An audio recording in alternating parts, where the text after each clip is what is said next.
안녕하세요. 오늘은 당신이 보내주신 그 자료 있잖아요.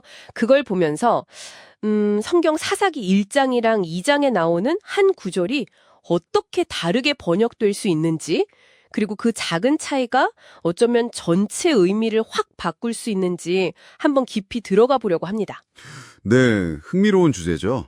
자료를 보면 주로 이제 한국에서 많이 쓰는 개역 성경하고 또 킹제임스 성경 기반의 흠정역 성경 이 두 가지를 비교하는데요. 맞아요. 핵심은 그거더라고요.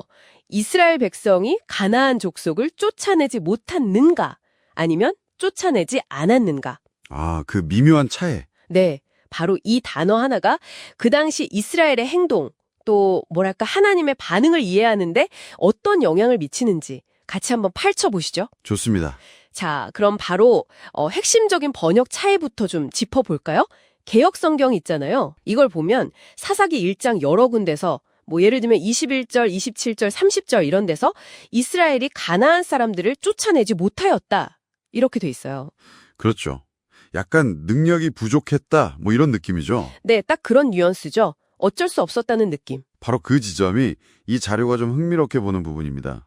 흠정역 성경에서는 그 똑같은 구절들을 아주 일관되게 쫓아내지 아니하였다, 이렇게 번역하고 있거든요. 아, 아니하였다. 네. 이게 그냥 단어 하나 바꾼 게 아니고요. 사건의 본질을 완전히 다르게 보게 만들죠. 능력이 없어서 못한 게 아니고 뭔가 의지를 가지고 하지 않았다. 이런 뉘앙스가 강해요. 그렇군요.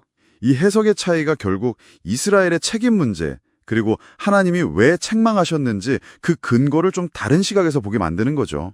근데 더 재밌는 거는요. 그 자료를 보니까 개역 성경조차도 사사기 1.28절에서는 다 쫓아내지 아니하였다라고 번역을 했더라고요. 아, 맞아요. 그 구절이 있죠. 그러니까 스스로도 이게 꼭 능력 부족만은 아니었을 수 있다. 뭐 이런 걸 살짝 보여주는 것 같기도 하고요. 네, 그렇죠. 스스로 약간 모순되는 듯한 부분도 있는 거죠. 여기에 이제 역사적인 맥락이나 성경 전체적인 맥락을 더해보면 그림이 좀 더 선명해져요. 어떤 맥락일까요? 하나님께서 사사기 2장 2절에서 분명히 말씀하셨거든요. 가나안 족속 완전히 몰아내라. 그리고 그들과 어떤 언약도 맺지 말라. 네, 그랬죠. 조공을 받으라거나 뭐 노동력으로 삼으라는 말씀은 전혀 없었단 말이죠. 그런데 실제 이스라엘은 어떻게 했냐? 1장 28절이나 30절, 33절 이런 데 보면 그들을 남겨두고 조공을 받아요. 그리고 같이 살아요. 이건 뭐 명백한 불순종이죠. 하나님께서도 그래서 2장 2절 뒷부분에서 너희가 어찌하여 내 목소리에 순종하지 아니하였느냐 이렇게 직접적으로 딱 꾸짖으시잖아요. 그러네요. 그 자료에서 제시하는 전쟁의 논리도 저는 상당히 설득력 있게 들리던데요. 어떤 부분 말씀이시죠?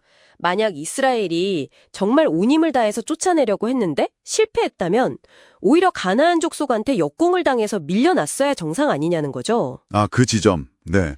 실제로 그 1장 34절에 단지파가 아모리 족속한테 밀려서 산지로 쫓겨난 그런 사례도 있잖아요. 맞아요. 그런 경우도 있었죠. 하지만 대부분의 지파는 그런 상황이 아니라 오히려 가나안 족속이랑 막 섞여 살고 심지어 통원하고 그들의 우상까지 섬기는 그런 길로 빠져들거든요. 그렇죠. 이걸 그냥 못했다는 번역만으로는 설명하기가 좀 애매한 거죠. 바로 그 부분이 중요한 신학적인 질문으로 이어지는 겁니다.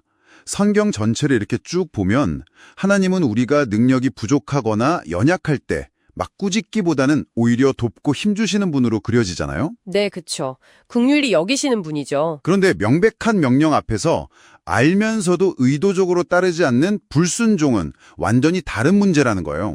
만약에 이스라엘이 정말 능력이 안 돼서 못한 거였다면 하나님의 그 진노가 어떻게 보면 좀 과하게 느껴질 수도 있어요. 그럴 수도 있겠네요. 하지만 이 자료는 그들이 할 수 있었는데도 아니한 것, 즉 불순종했기 때문에 하나님의 그 책망이 정당성을 갖는다 이렇게 강조하는 겁니다. 물론 뭐 실제 역사적인 상황은 기록된 것보다는 훨씬 복잡했을 수는 있겠지만요. 네, 뭐 단순화할 수는 없겠죠. 그래도 이 자료가 주목하는 신학적인 메시지는 바로 이 의도적 불순종에 대한 경고라고 볼 수 있겠습니다. 자, 그럼 이 모든 이야기가 오늘 이걸 듣고 계신 당신에게는 어떤 의미로 다가올까요? 오늘 살펴본 자료의 핵심은 결국 이거 같아요.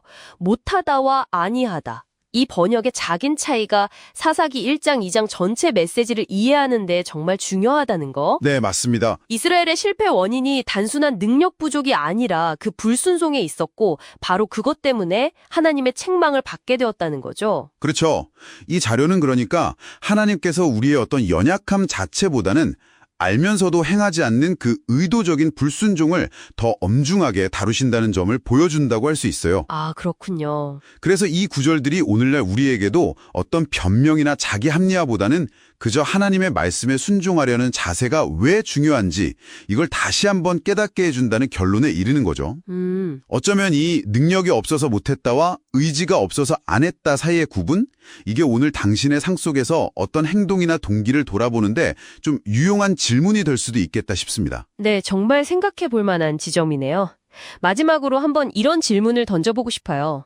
사사기의 이 구절들처럼요, 혹시 우리 삶에서나 아니면 다른 이야기들 속에서 아, 그건 어쩔 수 없었어 라고 생각했던 일들이 가만히 들여다보면 사실은 내가 안 한 거에 더 가까웠던 경우는 없을까요? 그 경계를 한번 다시 생각해 보는 것이 당신의 이해를 또 어떻게 바꿀 수 있을지 한번 곱씹어 보시는 것도 좋지 않을까 싶네요.